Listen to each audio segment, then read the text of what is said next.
আসসালামু আলাইকুম, সবাই কেমন আছেন? আমার নিজের ব্যক্তিগত কিছু অভিমত আপনাদের কাছে একটু শেয়ার করি। আমার বাবা একজন শিক্ষক।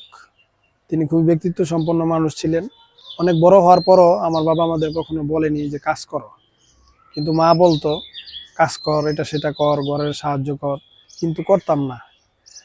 অলসভাবে বেকারভাবে বাইরে ঘোরাফেরা করতাম। মাকে কোনো ধরনের কোনো কাজে সাপোর্ট বা সাহায্য করতাম না। কিন্তু এখন একটা সময় যখন বউকে বিভিন্ন কাজে সাহায্য করি, যেন তার একটু কষ্ট কম হয়, কিন্তু মাকে ওই সাহায্যটা করি নাই। এর অবশ্য একটা কারণ আছে, কারণ একটা বয়স, একটা ম্যাচুরিটির ব্যাপার আছে। বয়সের সাথে সাথে মানুষ অনেক কিছু বুঝতে পারে, শিখে, কিন্তু তখন আমরা বুঝতে পারিনি, যে কারণে মাকে, বাবাকে কোনো ধরনের সাপোর্ট বা আর্থিক সাপোর্ট বা কোনো ধরনের কাজে সহযোগিতা করি নাই। আসলে এটা আমাদের এক ধরনের বোকামি বা বুঝতে না পারা। জ্ঞানী লোকের কাজ কি? পুকুরে না নেমেই তার গভীরতা বুঝে ফেলা, যেন পুরো শরীর না ভিজে। ঠিক তেমনি আপনি সময় গেলে যদি বোঝেন, তাহলে তো সে বোঝার কোনো দাম নেই।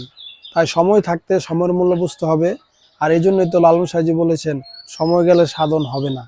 তাই আপনাদের আমি বলবো, আপনারা সঠিক সময়ে সঠিক কাজটি করুন, তাহলে দেখবেন আপনার পরিবারের সবাই আপনাকে নিয়ে খুব হ্যাপি থাকবে, খুশি থাকবে, এবং আপনি জীবনে অনেক দূর যেতে পারবেন।